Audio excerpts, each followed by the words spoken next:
India ഉപഭൂഖണ്ഡം കണ്ട ഏറ്റവും ശക്തനായ ഭരണാധികാരികളിൽ ഒരാളായിരുന്നു ഔറംഗസേബ്. 50 വർഷത്തെ തൻ്റെ ഭരണത്തിന് കീഴിലുണ്ടായിരുന്ന ഭൂവിസ്തൃതിയുടെ അളവ് നോക്കിയാൽ ഔറംഗസേബിനോളം പോന്ന വേറൊരു ഭരണാധികാരി അയാൾക്ക് മുമ്പോ ശേഷമോ ഇവിടെ ഉണ്ടായിട്ടില്ല. പക്ഷേ ചരിത്രത്തിൽ ഏറ്റവും സങ്കീർണമായ ജീവിത ചരിത്രമുള്ളതും ഔറംഗസേബ് ആലംഗീറിന് തന്നെയാണ്. ശക്തനും പ്രതിഭാധനനും പോരാളിയുമായിരുന്ന ഔറംഗസേബിനെ മാത്രമല്ല, ക്രൂരനും മതഭ്രാന്തനുമായ ഔറംഗസേബിനെയും ചരിത്രത്തിൽ കാണാൻ കഴിയും. ഖുർആൻ പകർത്തിയെഴുതിയും തൊപ്പി തുന്നിവിറ്റും തൻ്റെ ചിലവുകൾക്ക് പണം കണ്ടെത്തിയിരുന്ന സാത്വികനായ ഔറംഗസേബിനെ നമുക്ക് ചരിത്രത്തിൽ കാണാം. അപ്പുറത്ത് മദ്യം നുണയുന്ന സംഗീതാസ്വാദനത്തിൽ ആനന്ദം കണ്ടെത്തിയിരുന്ന ആലംഗീറിനെയും കാണാം.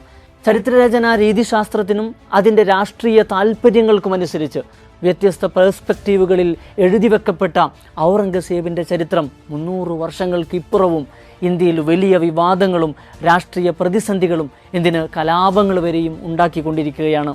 സത്യം പറഞ്ഞാൽ ആരായിരുന്നു ഈ ഔറംഗസേബ്?